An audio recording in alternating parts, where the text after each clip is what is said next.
Est-ce qu'on est bon? Et 1, et 2, et 3, vive les playoffs!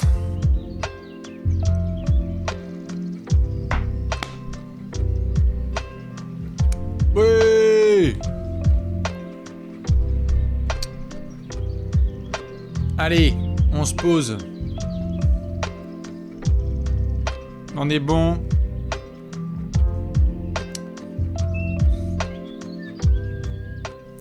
Bonsoir, bonsoir, bonsoir à toutes et à tous. Minuit 15, ici, dans Allez Café. Pour celles et ceux que j'ai pu voir tout à l'heure. Au bonsoir, aux copains et copines qui sont avec Bibi en direct. Ou bien peut-être bonjour aux amis qui peut-être découvriraient le tableau des playoffs et les résultats de cette dernière nuit de saison régulière en NBA. Ça y est, c'est officiel, mesdames et messieurs. La saison NBA régulière 2023-24 est dans le rétroviseur. On peut déjà souhaiter de bonnes vacances à nos amis les Blazers, qui ont fini bien comme il faut. On peut souhaiter des bonnes vacances à nos amis les Wizards et leurs fans.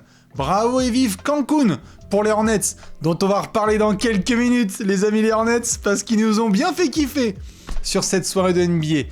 Bonnes vacances évidemment aux fans des Raptors qui sont très nombreux à pouvoir profiter du soleil canadien. Évidemment, bonnes vacances aux fans des Nets, mais aussi des Grizzlies, les fans des Spurs et des Pistons. Comment ne pas parler des fans du Jazz ou des Rockets? Toutes ces franchises, ça y est, sont en vacances. On ne les reverra plus jouer au basket pendant 6 mois. Ah là là, 6 longs mois. On se retrouvera évidemment avec les 30 prévus en 30 jours. Puis le début de la saison 24-25 qui sera en octobre prochain. On est là, allez, maintenant qu'on a enlevé les équipes de merde, excusez-moi les daubes, allez ça dégage, on va parler des équipes qui sont encore en vie, car oui, il y en a encore 20 des équipes qui sont en vie, et la semaine prochaine, malheureusement, eh bien il n'y en aura plus que 16, 4 nouvelles équipes seront éliminées, donc en vacances, on va en parler.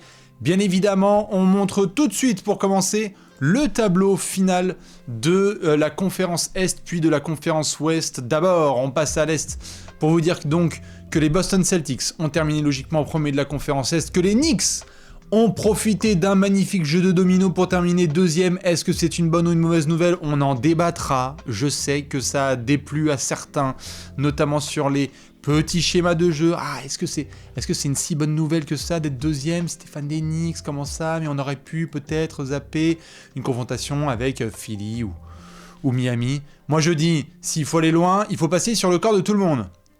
New York est deuxième, New York is in the house, et ça c'est un très très beau résultat pour nos amis Knicks de Jalen Brunson qui finissent donc deuxième équipe de la conférence Est à plus de 50 victoires. Spoiler, il y a beaucoup plus d'autres équipes à 50 victoires dans la conférence Ouest. Enfin en bas, on a en bas de podium Milwaukee qui a donc échoué du côté d'Orlando, on va en reparler dans quelques minutes. Les Cavs qui aussi ont pris cher sur ce jeu de domino cette nuit en devenant quatrième. Pareil pour eux, est-ce que c'est pas une bonne nouvelle? On va en débattre. Ils finissent devant Orlando. Orlando est de retour en play-off. Ça y est, c'est officiel, ils sont 5e de la conférence Est. Indiana aussi a fait le boulot en battant les Hawks. Ils sont donc 6e de leur conférence et affronteront les Bucks. On va y revenir dans quelques instants. Et puis, Philadelphie, évidemment, est à 47 victoires pour 35 défaites, 47-35, oui. Ils affronteront Miami au premier round de ce play-in tournament, pendant qu'en bas, eh bien, vous voyez, les Bulls et les Hawks seront à la bataille eux aussi pour une belle petite confrontation. Voilà ce que ça donne pour la conférence Est. Alors évidemment, on va revenir sur tous les résultats en détail, comment cette soirée s'est déroulée. Mais avant de basculer, je donne évidemment l'autre petit tableau, celui de la conférence Ouest. Dans la conférence Ouest, mesdames et messieurs, en l'an de grâce 2024, le Thunder d'OKC, et je vois qu'ils sont nombreux dans le chat.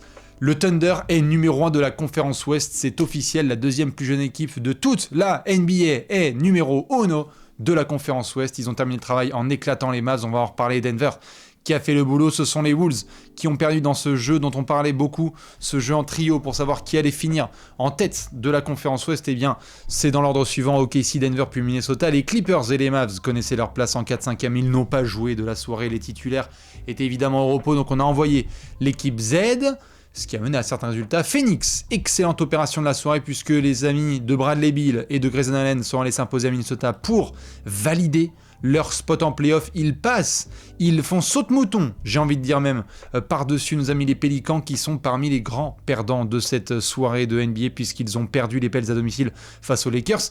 ils les retrouveront évidemment au Play-in Tournaments, tandis que de l'autre côté du tableau, on aura Sacramento qui devra accueillir Golden State. Ça, pour le coup, c'est une des autres grosses confrontations qu'on surveillera en début de semaine. On va revenir en détail sur tout ça, mais vous avez déjà une première petite idée du tableau. Alors, évidemment, soirée absolument incroyable. Est-ce que vous avez regardé les matchs? Et si oui, quel match vous avez regardé? Parce qu'on a vécu de tout et de n'importe quoi, et donc j'en profite évidemment pour revenir sur certains de ces résultats, parce qu'on a eu, comme vous le savez à chaque fois, hein, c'est toujours un bordel le dernier soir de la saison régulière. Petit spoiler, Dalano Banton a fini à 0 sur 15 à 3 points. Voilà, hein, on a vécu d'autres merveilles, comme par exemple Peyton Pritchard en quasi 40-10-10 de triple-double. Je sais que vous avez été nombreux à regarder notamment voilà, le multiplex avec Magic Bucks, mais aussi la fin du Knicks Bulls qui était haletant. Et puis pour finir évidemment le démantèlement des Pels par les Lakers ou bien le Suns Wolves qui n'a pas été hyper compétitif. On va donc revenir sur les résultats et vous refaire le fil de cette soirée avant de vous donner les informations principales. On a donc eu une victoire de Boston avec Peyton Pritchard, tout simplement j'ai envie de dire à 38 points. Excusez-moi, est-ce que je peux avoir le box score ici? Peyton Pritchard qui finit... Attends, je vais dézoomer parce que là, on va absolument rien voir. Voilà, excusez-moi. Est-ce qu'on peut avoir un box score complet, s'il vous plaît? Tiens. Ah, voilà. Allez, monsieur Peyton Pritchard, qu'est-ce qu'on va avoir? Eh bien, tout simplement 38 points, 12 rebonds, 9 rebonds et 12 passes. Voilà. Peyton Pritchard, c'est très simple. Lorsqu'on est sur le dernier soir de saison régulière, eh bien, ça devient à peu près un prime meneur. Un meneur voilà, de top talent, de niveau Hall of Famer, victoire de Boston. Ça, là-dessus, c'était quasi anecdotique. On n'a pas trop fait grand-chose. Par contre, le premier résultat qui a tout chamboulé, c'est celui-ci. Est-ce que vous avez regardé les Cavs se faire huer à domicile par les Hornets? Qu'est-ce que c'est que ce finish de la part des Cavs? Alors pour certains, bonne opération, parce que peut-être que les Cavs, en affrontant le Magic, ils se sont évités un mauvais calcul peut-être face aux Heat ou face aux Sixers. Par contre, dans la manière, horreur absolue. J'ai pu en discuter avec certains fans des Cavs dans la soirée ou regarder certains retours. Je ne sais pas s'il y a des fans de la Cavs Nation qui sont là, mais atrocité absolue. Ils se prennent un 32-14 dans le dernier quart-temps par les Hornets de JT Thor, les Hornets de Nick Smith, les Hornets de Pokusevski qui fait une passe à l'arbitre, pensant qu'on est évidemment sur un meneur de jeu qui va lui faire une belle remontée de balle, une annonce de système. Non, désolé. Malgré le triple-double de Max Truss, malgré tout ça, non, les Cavs chutent et passent d'une potentielle deuxième place à la quatrième de la conférence Est. Ça veut dire quoi? Eh bien évidemment, ça veut dire que désormais, tu es dans la partie de tableau des Celtics. Donc si tu passes ton premier tour, tu affronteras l'ogre Boston au deuxième tour. Mais bon, peut-être que pour atteindre le deuxième tour, tu as un adversaire un peu plus facile sur le papier. Encore que, on va en reparler parce que c'était un des autres gros résultats de cette soirée. C'est... Mesdames et messieurs, j'ai besoin d'applaudissements dans le chat ou même les gens, si vous en croisez. Si vous connaissez des fans du Magic, mesdames et messieurs, le Orlando Magic est de retour en play-off. Et ça, c'est beau. Moi, j'applaudis parce qu'il y a des fans d'Orlando qui ont un peu souffert. C'était une des franchises un petit peu punchline de ces dernières années. Eh bien, ça fait bien plaisir d'avoir le retour du Magic. Extraordinaire défense de la part des hommes de Monsieur Mosley, avec notamment du Jonathan Isaac qui a été intenable, avec du Jalen Suggs qui allait mettre sa tête absolument n'importe où pour faire du hustle. Cole Anthony et Mo Wagner ont apporté leur aide avec Wendell Carter Jr. en sortie de banc. On a eu une très belle doublette Paolo Banchero, Franz Wagner. C'était un match au début compliqué pour le Magic et puis très vite quand ça a commencé à dérouler en deuxième période, alors là, drapeau blanc de la part de Doc Rivers et de ses hommes. On a eu malheureusement une contre-performance de Damian Lillard, 2 sur 14 au tir, 0 sur 4 à 3 points. Chris Middleton aussi a été en difficulté à l'extérieur. Et puis on aurait aimé avoir une grosse mixtape de Bobby Portis. Elle ne se termine pas très bien. Un peu en dents de scie, hein, cette fin de saison de nos amis les Bucks qui finissent donc eux 3e. Donc vous voyez ce système de jeu là qui s'est produit. Boston en 1, New York en 2, Milwaukee en 3 et évidemment Cleveland en 4. C'est le retour de Orlando en playoff en place numéro 5. Et ça fait partie justement des résultats qu'on a pu voir. Les Knicks, 2e, ont évidemment fait le travail face aux Bulls. Il leur a fallu une prolongation. Il leur a même fallu 50 minutes de jeu. Pour notre cher Dante DiVincenzo, 53 minutes de jeu. Il leur a fallu encore 40 points de l'extraordinaire Jalen Brunson pour finir le travail. Mais voilà ce que ça permet d'avoir dans le haut de cette conférence Est. Excusez-moi, je m'en mêle les pinceaux. Où est-ce qu'il est mon onglet? Je vais retrouver ça dans 2 secondes. Bim bam boum. Voilà, il est là. Dans ma conférence Est, on a donc Boston en 1, comme je le disais, New York en 2, Milwaukee en 3, Cleveland en 4 et Orlando en 5. Indiana a fait le travail, bien évidemment, ça là-dessus. Pas de problème pour les copains de Tyrese Haliburton qui se sont défaits dans un match très défensif face aux Hawks 157 à 115. Je ne vous mens pas, il y a bien eu 157 à 115 avec encore du bon boulot de la part de Miles Turner et de Pascal Siakam. Les Pacers, safe. Les Pacers vont retrouver nos amis les Bucks. Ça, c'est beau. Ça, c'est beau. Dans la conférence Est, voilà ce qui s'est passé, surtout, puisqu'après, on basculera sur la conférence Ouest. Mais c'était les matchs les plus importants, là dont je vous parle. C'était ceux qui allaient directement nous donner ce classement dans la conférence Est. Et donc, du coup, quand on regarde le tableau final, eh bien, le voici. Vous l'avez sous les yeux. Celtics en 1, Knicks en 2, Bucks en 3, Cavs en 4, Magic en 5, Pacers en 6, Sixers en 7, Heat en 8, Bulls en 9, Hawks en 10. Et donc, à la toute fin, les Hornets qui ont eu une petite win. On va en reparler parce que celle-là, elle a pu faire du mal. Ce qui nous donne donc forcément quelques belles affiches. Et là, je vous pose la question à vous, puisque vous êtes nombreux à être présents déjà dans le chat. On va voir, parce qu'il y en a certains de fans du Magic qui veulent me tester sur la confrontation Magic-Cavs. Sixers Heat, pour commencer, je vous pose la question, c'est une des grosses nouvelles de cette soirée de NBA. Philadelphie qui affrontera Miami. Ce sera ce mercredi soir, sous les coups de 1h30 du matin, si je ne dis pas de bêtises. Pour vous, qui sera vainqueur de ce match? Le résultat est fondamental. Pourquoi? Parce que le vainqueur de cette rencontre affrontera les Knicks au premier tour des playoffs. Qu'est-ce qu'on va avoir comme match-up, mesdames et messieurs? Est-ce qu'on va avoir Embiid et les Sixers face à New York, Madison Square Garden? On en parlait dans le Alley Café tout à l'heure. Est-ce qu'on a le divertissement absolu avec justement cette confrontation létale, médiatique au possible? Ça va être extraordinaire. Ou bien remake des demi-finales de l'année dernière avec notamment Miami qui repart au Madison Square Garden pour essayer d'upset nos amis les Knicks. Je ne sais pas quelle est vraiment la meilleure opposition pour New York. Ce que je sais juste, c'est que les Knicks vont jouer leur jeu habituel et que Tom Thibodeau va devoir bien préparer son petit clipboard et ses systèmes parce que là, c'était un peu un des cadeaux empoisonnés sur le papier de cette soirée de NBA. À partir du moment où Sixers et Heat ont été annoncés au spot 7 et 8 et que donc le vainqueur de ce match au play-in affronterait le deuxième, beaucoup d'équipes ont commencé à vouloir éviter la deuxième place. Les Cavs ont commencé à faire de la merde. Et puis les Bucks, drapeau blanc. Les Knicks ont fait, tu sais quoi ? Il faut qu'on s'en occupe. Donc on va aller récupérer ce spot numéro 2. Ce sera donc un Sixers Heat absolument immanquable. Je vous préciserai le programme tout à l'heure. Mais ça, c'est une des confrontations du play-in. Le vainqueur de ce match, comme le disait Sixers Heat, affrontera les Knicks au premier tour des playoffs. Le perdant de ce match affrontera le vainqueur de Bulls Hawks. Je vous pose justement la question à vous. Bulls Hawks, vous dites que c'est plutôt qui, quoi? On va se retrouver dans quel type de confrontation? Vous le voyez, je vous le mets ici, c'est ce mercredi. Est-ce que les Bulls vont battre Atlanta? Les Hawks sont absolument atroces. On vient de voir Chicago là tenir tête quand même aux Knicks, deuxième de la conférence Est. Donc avantage pour Chicago qui jouera à domicile. Après, on sait qu'ils peuvent se faire dessus. Mais Atlanta, zéro défense, zéro envie, sauf celle peut-être d'être en vacances, tranquille avec Dejounte Murray et Trae Young. C'est d'une tristesse absolue. J'ai envie de vous suivre le chat et dire Chicago. Très franchement, c'est pas ce que je souhaite aux fans des Bulls, une victoire, mais parce que plus tôt leur saison se termine, mieux c'est. Mais peut-être qu'on aura en effet la fille de DeMar DeRozan dans les rangs du United Center pour hurler dès que Trae Young a 2 lancers. Peut-être que ça leur permettra encore une fois d'avoir un petit porte-bonheur. Ça, c'est pour les confrontations du play-in tournament.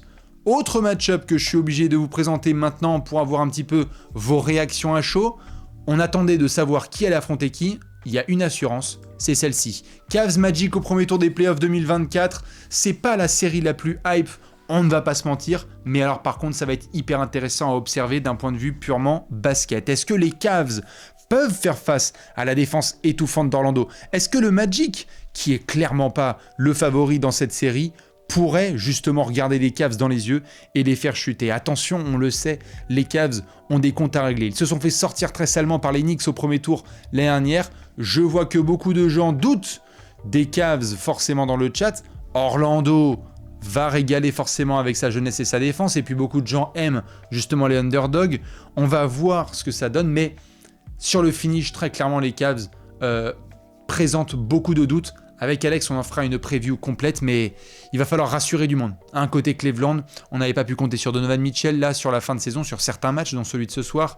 On sait qu'il y a toujours des doutes sur la faculté du front de court à vraiment assurer. Attention, là, ça va être physique, avec Paolo Banchero, avec Franz Wagner et avec tous les copains comme Goga Bitadze, Mo Wagner et Wendell Carter Jr.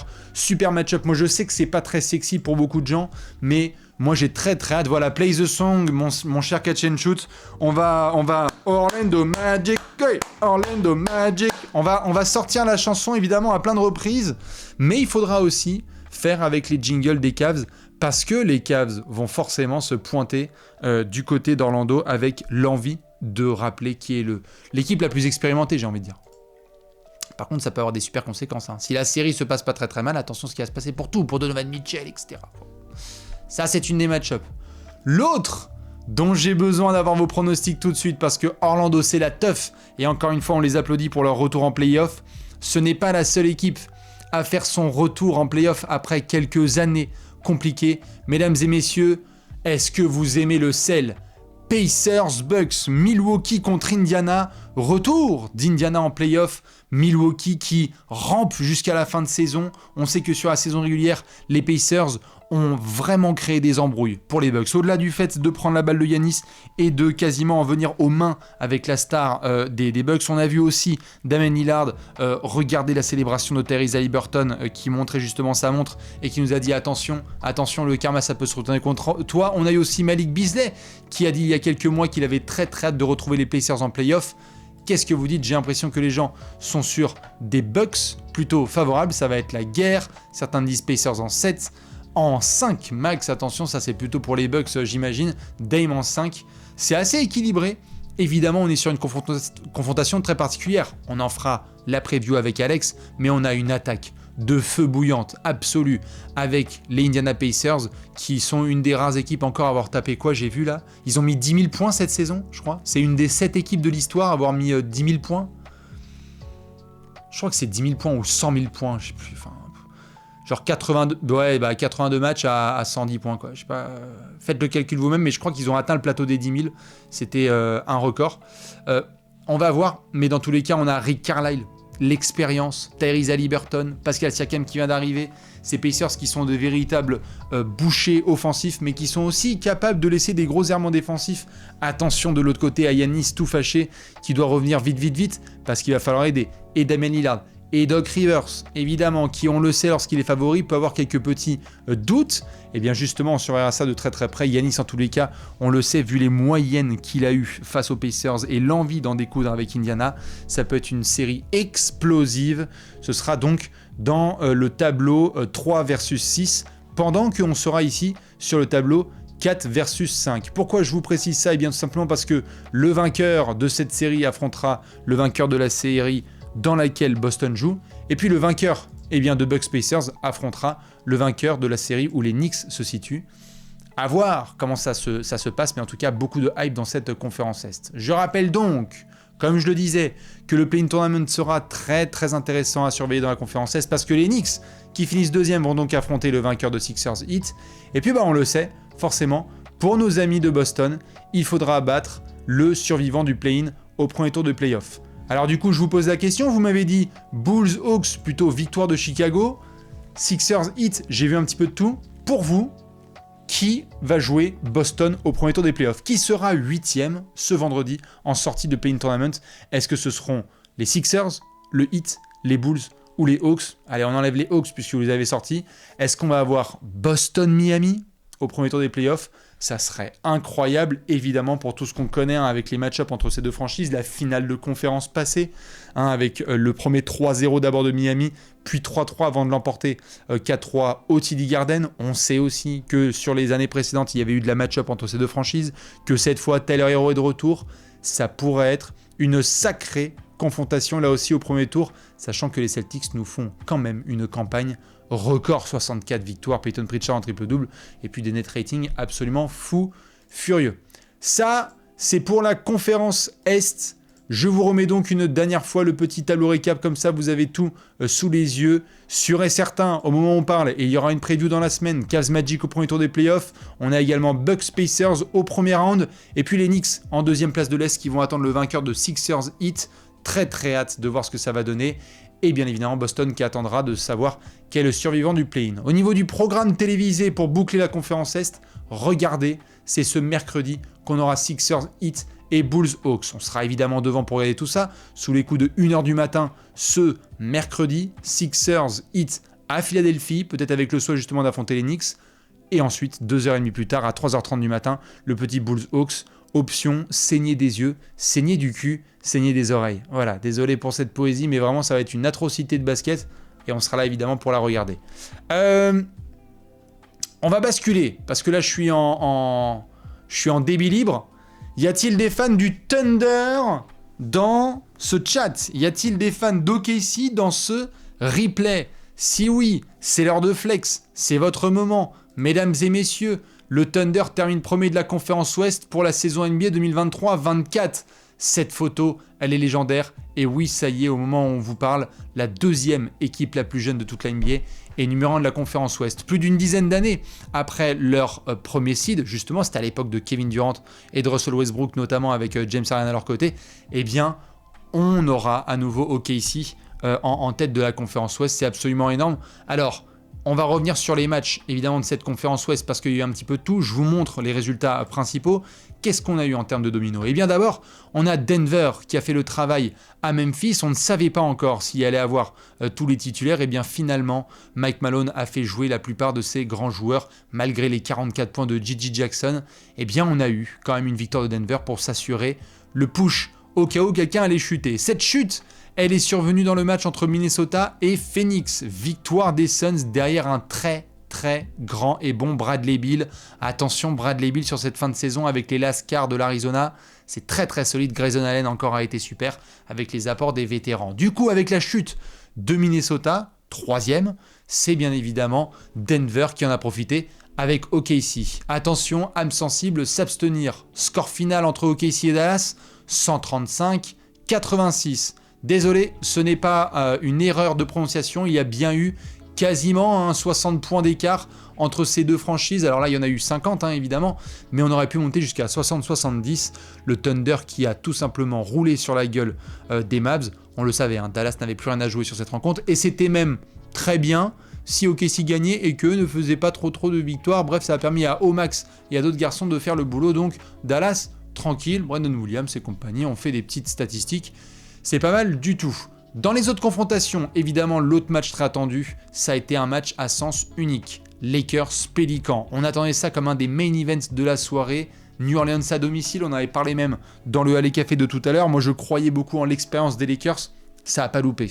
Les Lakers sont dominés du premier au dernier moment de la rencontre. Ils ont été d'une domination totale. LeBron à la distribution, 13 passes décisives dès la première mi-temps, 8 passes décisives dans le premier quart-temps. Il était absolument partout. Et puis des petits caviars pour des Taurean Prince, pour des Rui Hachimura, pour des Anthony Davis. Les Lakers, ça a déroulé dans tous les sens. Austin Reeves, Anthony Davis, pas de problème pour se défaire évidemment des Pélicans qu'ils retrouveront au Play-in Tournament. On va en parler dans quelques minutes. San Antonio qui a gagné contre Détroit. Pas forcément la meilleure opération pour les Spurs, mais bon, la jeunesse est en forme et elle kiffe, donc tant mieux, on en reparlera dans la course au tanking. Golden State a terminé, gentiment. Les poteaux, évidemment, de Utah. Et puis, les Clippers, qui ont donc échoué contre les Rockets avant que nos amis les Kings battent les Blazers. Je regarde juste une petite news parce que j'ai peut-être une breaking.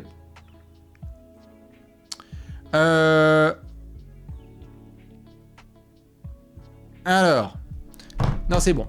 On va pouvoir du coup enchaîner sur les petits résultats parce que oui, en effet, les calendriers sont sortis, donc je sais qu'il va y avoir des match-ups importantes, notamment pour ce qu'on va être capable de diffuser au Grand X. Tout ça va tomber dans les prochaines heures. Ce qui est sûr et certain donc, c'est que, comme je vous le disais, dans la conférence Ouest, on a eu ces résultats et le Thunder se retrouve aujourd'hui numéro 1 de la conférence Ouest. C'est magnifique ce que OKC a réussi à faire, on en a beaucoup parlé avec probablement Mark Daigneault élu coach de l'année, Shai Gilgeous-Alexander peut-être MVP, en tout cas la bataille avec Luka Doncic et Nikola Jokic. On a eu l'excellente saison rookie de Chet Holmgren, les très très forts progrès de Monsieur Jalen Williams, et puis plein de garçons qui ont contribué, Chet Holmgren aussi en défense, Monsieur Cason Wallace dans la course au rookie aussi. C'était du très très gros taf. Donc bien évidemment là-dessus le Thunder, félicitations, bravo, vous pouvez flex. Il est là le tableau, vous pouvez le screen de la conférence Ouest, c'est beau. Qui aurait pu l'annoncer ça? On était dans les 30 prévus en 30 jours avec Alex, et je vais balancer d'ailleurs dans quelques minutes le tableau qu'on a fait avec Alex Sinator, où on avait annoncé nos bilans projetés pour les 30 franchises NBA. Et bien justement, le Thunder en numéro 1, je pense que très très peu de monde l'avait. Donc bravo à OKC qui a pu faire le travail. C'est très très fort. Bravo à eux. En numéro 2, Denver, donc Minnesota en numéro 3, Clippers et Mavs en 4-5, c'était déjà su. Les Suns en 6, les Pelicans en 7, les Lakers en 8, les Kings en 9 et les Warriors en 10. On remarquera juste tout en bas que vous voyez, avec le petit jeu de défaite et de victoire de cette nuit, eh bien ce ne sont plus les Spurs qui sont la pire équipe de la conférence Ouest, ce sont les Blazers. Bravo à eux. Bravo aux Blazers, qui ont réussi à avoir le pire bilan de l'Ouest jusqu'au finish. Ils ont été très très bons, tandis que les Spurs se sont offert des petites victoires au buzzer. Ça pourrait leur jouer des tours. Dans notre de la draft, on en reparlera. Au niveau donc des grosses informations, comme je vous le disais, nous avons le Thunder en numéro 1, mais ils vont devoir attendre. Qui vont-ils affronter? Eh bien d'abord, je vous pose une grosse question. Mesdames et messieurs, Kings Warriors au Play-in Tournament à Sacramento, qui va remporter ce match? Ce sera ce mardi soir en direct du Golden One Center, avec encore des cloches et des cloches et des cloches et tout ce qui va se passer bien évidemment du côté de Sacramento. Attention, ça va être du très très lourd. On me parle évidemment de Kings, on me parle évidemment de Warriors dans le chat. Attention, il faudra faire un gros déplacement. Ce sont les retrouvailles après le premier tour des derniers playoffs. Donc ça va être absolument zinzin. Je rappelle évidemment aussi que nous avons Pelicans Lakers au Play-in Tournament. Et alors là, ça va faire très très mal et j'ai besoin de votre pronostic parce que comme vous le voyez ici, avec le jeu de classement de cette nuit, eh bien Denver finit deuxième et va donc récupérer le vainqueur de ce match entre Pelicans et Lakers. Est-ce qu'on aura Pelicans Nuggets ou est-ce qu'on aura Lakers Nuggets au premier tour des playoffs? Attention, on le sait, hein, pour les Lakers, parfois affronter Denver, c'est un petit peu une atrocité. Alors ça veut pas dire que pour les Pélicans c'est facile, mais qu'est-ce que ça a été dur pour les fans des Lakers d'affronter les Nuggets, et qu'est-ce que ça a été une régalade pour les fans de Denver de croiser la route de LeBron et de AD et compagnie. Attention, ça peut être une très très grosse confrontation. Si ça se trouve, on aura peut-être, je sais pas, un jeu de calcul dangereux, mais jeu de calcul potentiel, fait entre qui et qui d'ailleurs? Les Lakers et les Pels? Pour ensuite affronter qui? Le Thunder potentiellement au premier tour? Je suis pas sûr que ce soit extraordinaire, mais dans tous les cas, ce sera à surveiller très très fort. Pelicans Lakers, ce sera donc ce mardi soir, avec également nos petits Warriors Kings. Ça, ce sera à surveiller. Pronostic time, messieurs, dames. Deux affiches sont connues. On connaissait évidemment la Clippers Mavs, avantage à Los Angeles au niveau du terrain. On aura également Wolves Suns. On les a vus jouer ce soir. Minnesota qui a un petit peu fait caca culotte, excusez-moi pour l'expression, mais à domicile face à Phoenix. Est-ce que l'expérience de Phoenix va l'emporter et ce fuego offensif va pouvoir l'emporter sur Minnesota alors qu'ils n'ont pas l'avantage du terrain? Est-ce que Minnesota, avec sa grosse défense, va faire le boulot? Et maintenant qu'ils ont récupéré Karl Anthony Towns, ça va tenir. Je vois que certains me mettent les Suns. Attention, on me dit aussi du Minnesota avec un très grand Anthony Edwards. Je suis d'accord, tout ça, on en fera une preview évidemment. J'ai très hâte d'entendre ce que va nous dire Alex Sinator, parce qu'il y a le cœur qui parle, mais il y a aussi la raison. Est-ce que les deux seront combinés? Phoenix fait une assez belle fin de saison, quand même en termes de momentum. Il y a eu des victoires assez importantes quand il le fallait. Maintenant, est-ce que ça va tenir sur toute une série face à des Wolves parfois très sérieux? Ce sera à surveiller. En tout cas, l'expérience, elle est côté de Phoenix, même si la continuité, elle est du côté de Minnesota. Très très grosse match-up donc à surveiller dans cette conférence Ouest. Ça a été déterminé ce soir. Du coup, comme je le répétais, Denver finit en deuxième et affrontera donc au premier tour le vainqueur de Pelicans Lakers. Le Play-in Tournament à l'Ouest, c'est donc le suivant, comme je disais, Pelicans Lakers puis Kings Warriors. Le perdant du match Pelicans Lakers affrontera le vainqueur de Kings Warriors. Donc du coup, je vous pose la question, comme je l'ai fait tout à l'heure, selon vous, quelle sera l'équipe qui va affronter OKC en survivant du Play-in Tournament? Est-ce que vous avez un Denver Lakers par exemple, puis un OKC Pelicans, ou un OKC Warriors, un OKC Kings, un OKC Lakers? attention, tout est possible et imaginable dans cette configuration à l'ouest. Un énorme play-in tournament. Je ne sais pas si on se rend compte d'ailleurs ce que ça peut représenter, puisque on a 2 de ces 4 équipes qui seront en vacances dans 5 jours. Est-ce que les Lakers et les Warriors vont faire le push jusqu'au bout? Est-ce que les Pélicans, qui étaient 6e il y a quelques heures, seront en vacances dans 5 jours? Est-ce que les Kings vont encore avoir droit à une atrocité d'arbitrage face à une équipe de la Pacific Division? Ce sera à suivre de très très près. Dans tous les cas, on suivra ça ce mardi. Ce sera donc mardi qu'il y aura Pélicans Lakers d'abord sous les coups de 1h30 du matin, puis Kings Warriors sous les coups de 4h. Absolument à surveiller. Du coup, pour faire un petit récap, bien évidemment, parce qu'après je vais juste checker 2-3 choses en direct. Le programme, c'est le suivant. Si je ne dis pas de bêtises, parce que je ne vais pas vous prendre non plus de revers. Hein. Je rappelle que pour les copains et copines qui n'ont toujours pas eu l'info, ce lundi, à partir de 9h du matin, vous notez Bracket Contest 2024, la somme de 5 000 € à gagner pour la personne qui est capable de nous annoncer l'intégralité des playoffs avec une expertise totale. Vous foncez sur le site bracket2024.trashtalk.co, c'est en épinglé sur le compte Twitter, vous mettra tout ça. Regardez, le compte à rebours est lancé, il reste déjà à 8h. C'est magnifique, David, regarde, ça marche très très bien, 8h13 minutes et 50 secondes, tout est en place pour vivre un des plus grands concours de l'année, 5 000 € pour le vainqueur et même 10 000 € s'il y a quelqu'un qui nous annonce le bracket parfait, toutes les séries, les vainqueurs et les scores exacts. Ça va être incroyable. Ça, ce sera donc ce lundi à partir de 9h du matin. Attention, il n'y a que 48 heures pour jouer, même pas, puisque le bracket contest, évidemment, il démarre le lundi à 9h et il se termine le mardi à 23h59. Donc vous avez un peu moins de 2 jours. Ensuite, demain lundi, ça reste le meilleur jour de la semaine. Il n'y aura pas de grosses questions. Il y aura surtout un playoff science-fiction. Simon, Alex et Bibi. Tout ça sous la prod de Monsieur Léonce, le MVP. On sera là pour remplir ce tableau de playoff. C'est un des apéros les plus attendus de l'année. Donc, vous aurez ça dans l'après-midi, fin d'après-midi, début de soirée, à consulter, bien évidemment. Et puis après, mardi, mercredi, jeudi, vendredi, des petites previews de playoff pour vivre tout ça tous ensemble. À chaque fois, il y aura une vidéo avec Alex pour faire la preview, le point tactico-technique, le joueur à surveiller, le petit pronostic. Et puis bien évidemment, mardi soir, comme je l'ai dit, 2 affiches du Play-in Tournament. Mercredi, 2 affiches du Play-in Tournament. Vendredi, finish pour savoir qui va affronter et Boston et OKC. Et enfin le samedi, on se retrouve à 2500 personnes au Grand Rex pour pouvoir vivre tout ça. Je regarde d'ailleurs si on m'a dit des bêtises, parce que je vois que certains, je me permets.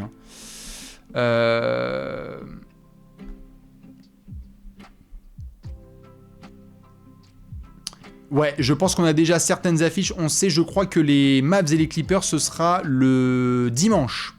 Si je ne dis pas de bêtises, on va suivre un petit peu certaines de ces affiches.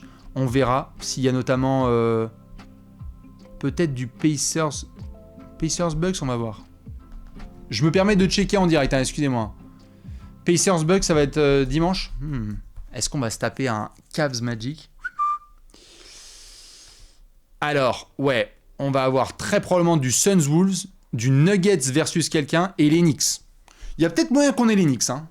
Moi, je dis ça, je dis rien. Si ça se trouve, on se tape potentiellement les Knicks.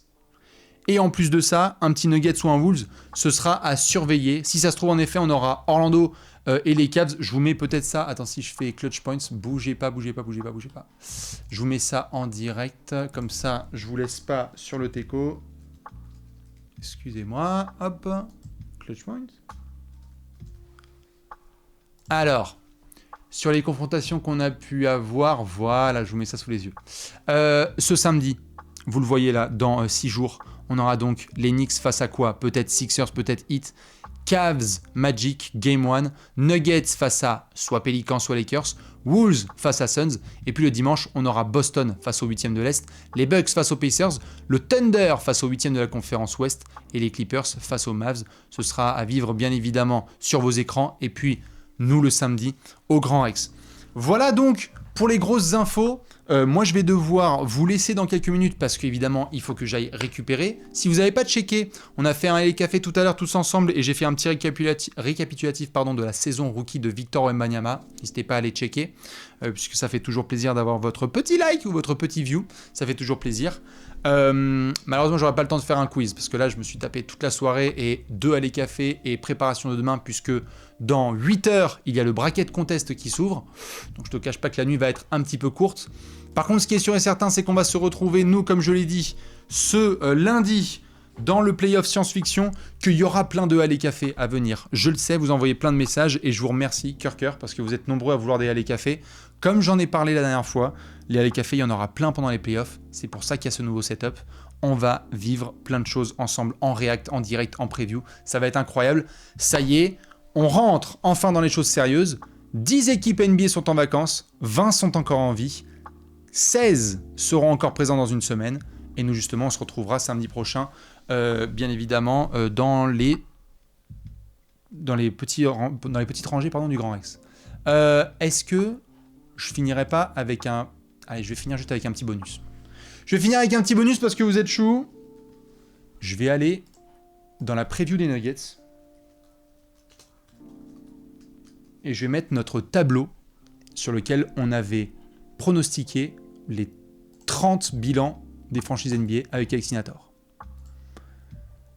Est-ce que je l'ai là?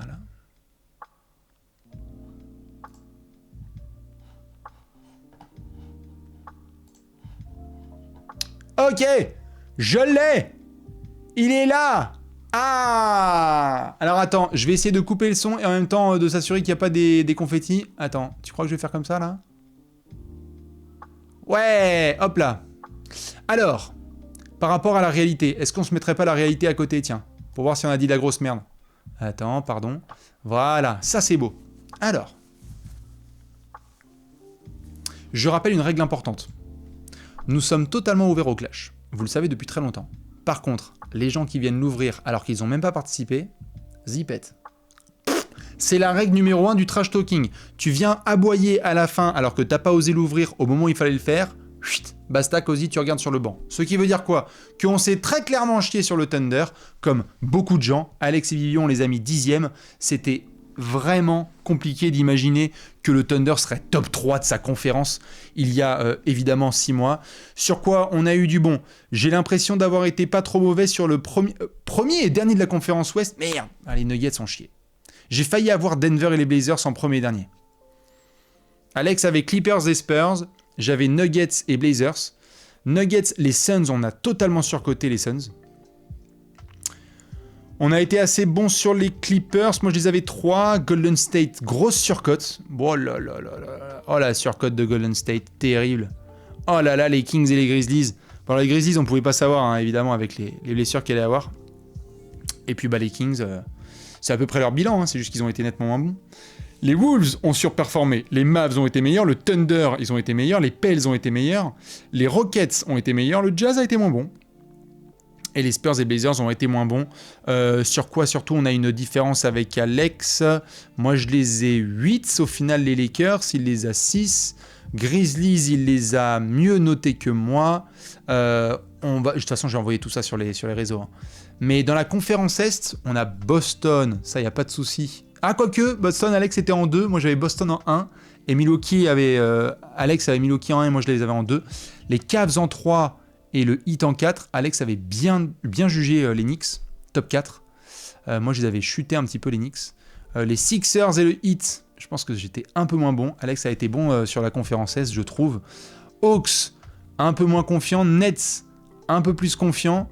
Pacers... Oh, Pacers, on les a un peu sous-cotés. Et puis, Toronto. Hein. Toronto, ça a chuté. Et pourtant, je l'ai classé mieux avec un moins bon bilan, pourtant. Hein. Et puis, le Magic. Le Magic a cartonné. Hein. Le Magic et les Pacers. Orlando, 12e, fini top 5. Alex, pareil. Hein. Orlando, 12e, fini top 5. Ça, c'était très, très fort. Et puis, Hornets, Pistons, Wizards, ça, par contre, c'était une masterclass. Franchement, ça va. Je trouve qu'il n'y a pas trop d'horreur. Je sais pas si vous avez... Est-ce qu'il y a une ou deux dingueries que vous êtes capable d'assumer? Moi, je trouve ça important. On va voir, mais je crois que ça peut être assez important d'assumer ces dingueries. En tout cas, je vais poster ça tout de suite sur les réseaux, et je pense que ça va être assez drôle en termes de réaction. Voilà. Allez, moi de toute façon, j'ai 1500 posts à devoir faire là entre maintenant et demain matin. Je rappelle donc que ce lundi, 9h, on a le bracket contest. N'hésitez pas à participer.